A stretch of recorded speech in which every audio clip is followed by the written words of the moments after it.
pleasant day, sir. So by the way, my name is Usami Tibumbar, and now I'm here at lawn tennis court. So I will going to discuss and demonstrate about the exact measurement of the lawn tennis court, equipment, rules, regulation, and also the basic skills of the lawn tennis. Tennis is considered by many to be one of the best forms of recreations. The pace of the game can be set to the individual player's ability. Speed, agility, coordination, and endurance can be developed and are needed to play a good game of tennis. Tennis can be played both indoors and outdoors. There are two separate games of tennis. One is the single game, which has two participants, one opposing the other. The doubles game, which has four participants, has two players teaming up to compete against another team of two. Mixed doubles are also played. This is when a team has one male and one female member.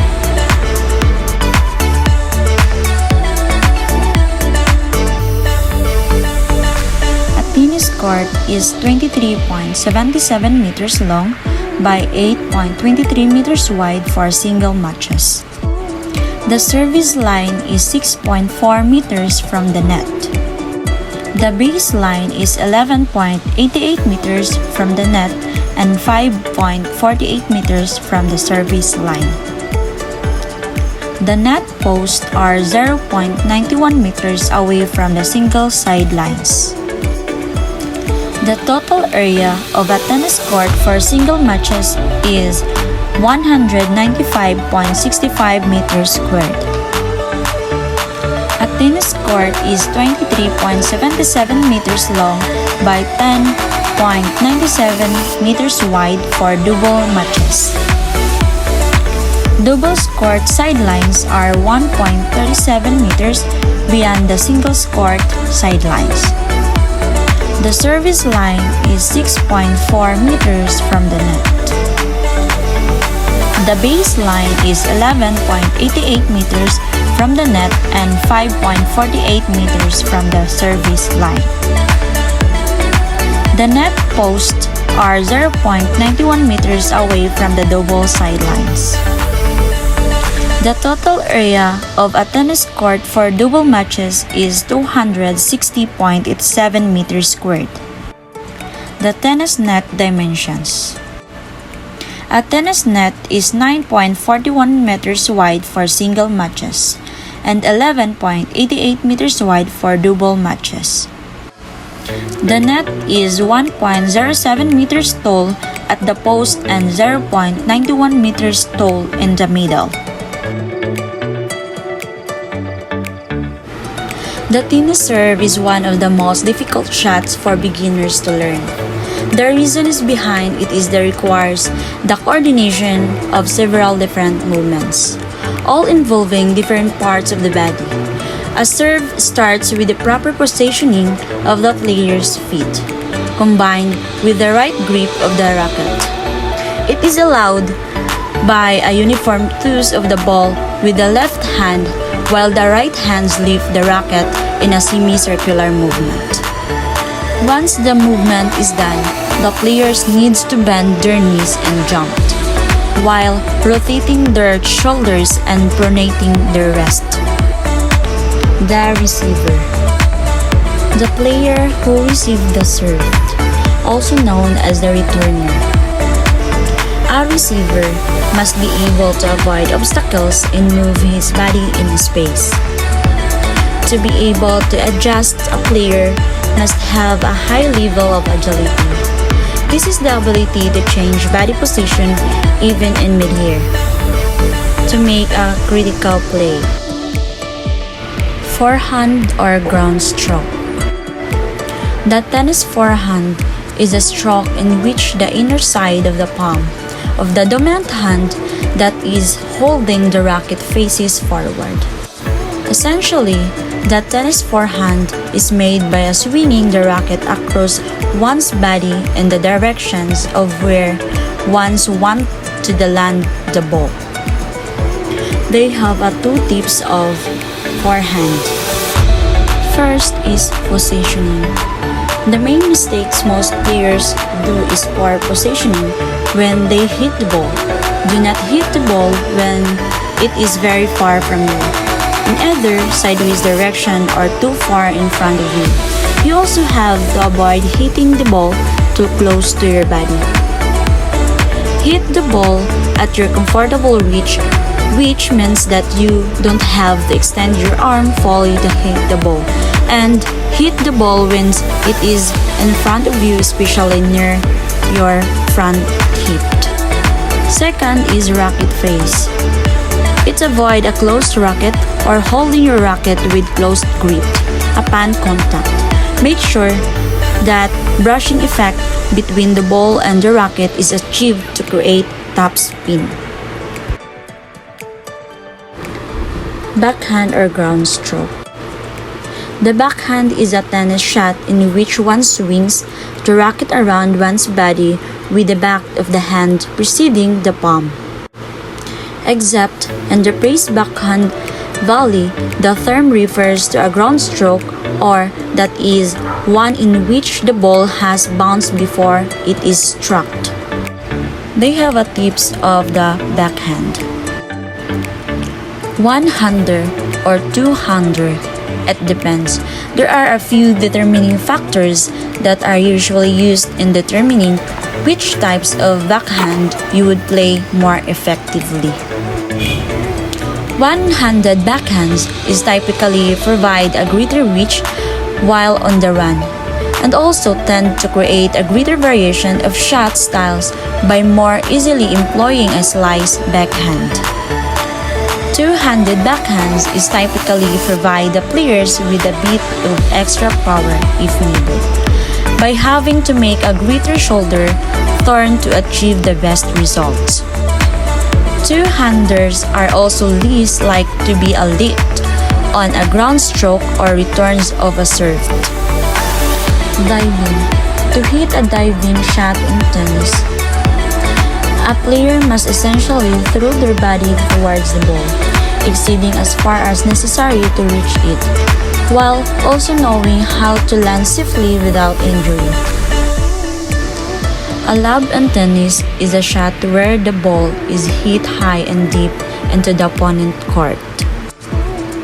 It can be used as an offensive or defensive weapon depending on the situation. If your opponent is at the net, a lob is an effective way to back your opponent up. If you find yourself on the run, a lob is also an effective shot to play to give yourself time to reposition yourself during a punt. A drop shot is a shot in which the ball is hit relatively softly and lands just over and close to the net on your opponent's side. It is commonly referred to as a touch shot because of the lack of power used. This equipment that we call racket, ball, and net. Rackets can be made of many alloys or wood. There are no restrictions on the size or material used in making a racket. It has an oval head and gradually widening throat that connects the narrow handle with the head of the racket. The head of the racket is tightly woven with strings which are made of various materials like nylon, gat, or synthetic gat. The handles are covered with leather or nylon for a better grip. As a pair ITF rolls, tennis balls are yellow-colored spherical balls with a diameter between 2.5 and 2.625 inches. They weigh between 2 and 21/16 ounces. Pressurized rubber is used to make semi-spherical half shells. They are then joined with compressed air between them. The spherical balls are covered with bright yellow-colored felt. Kids aged 10 underplay with different colored balls. They move slower, bounce lower. They are also softer and larger and are easy for kids to hit ball them. A rectangular net is used to separate the two sides of the tennis court. The net should be covered the space between the two net posts. The net is woven in such a way that it does not allow the tennis ball to pass through. It is usually tied and about 3 feet above the ground at the center. Tennis shoes, it is just a running shoes, don't provide enough lateral support to players. Tennis shoes are designed to give a players better stability and prevent them from sliding while moving sideways. Shoes should not damage the court when players move briskly across the court. Dress or menswear. Menswear, t-shirt or shirts made of the materials like polyester that does not absorb sweat and keeps the player cool. They wear shorts that do not cover their knees, though women are advised to wear just any comfortable dress. Of late, many tennis champions try to make a style statement with their carefully designed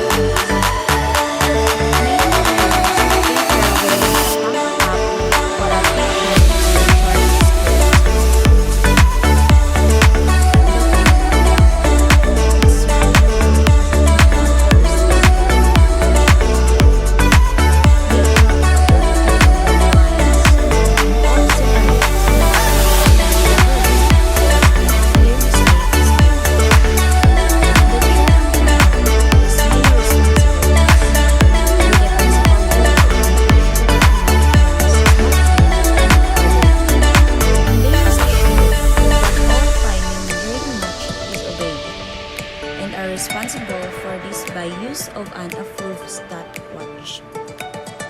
And additionally, they must ensure the players in the court are properly equipped, tied, regulate, and cordial for the match prior to its start.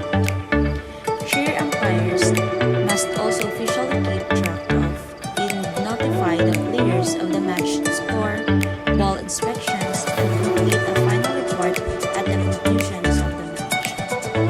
The role of the ball boy in tennis is to retrieve and provide balls, making sure the players have a constant supply. But they also have other responsibilities, often dependent on who is playing on the court. They also hand out towels to the players and coins. Sometimes the ball kids are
tied position of deuce is advantaged.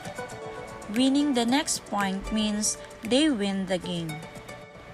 But losing the next point means the particular game returns to deuce. A players need to win 6 games by a margin of at least 2 games to win the set. The opening sets go to a tie break if the finish at 6/6 and games played to 7 points. But the final set does not play out the typical tie break scenario. Most tennis rules and regulations require a player to win by 2 clear games. You must return the ball into the scoring areas on the court to avoid losing a point. This must take place before the ball bounces twice. You also lose the point if the ball hits the net and fails to drop into the opponent's area.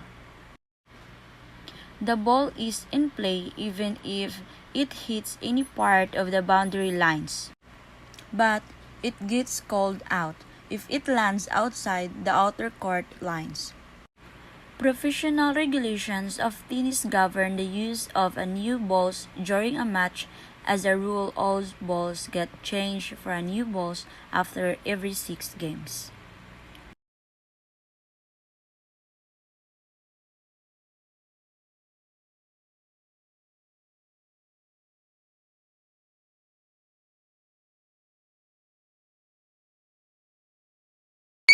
Oh, let me up with a bright smile on now. Put me in the dark, so won't get lost now. To the moonlight, eyes you, Maria right now. You look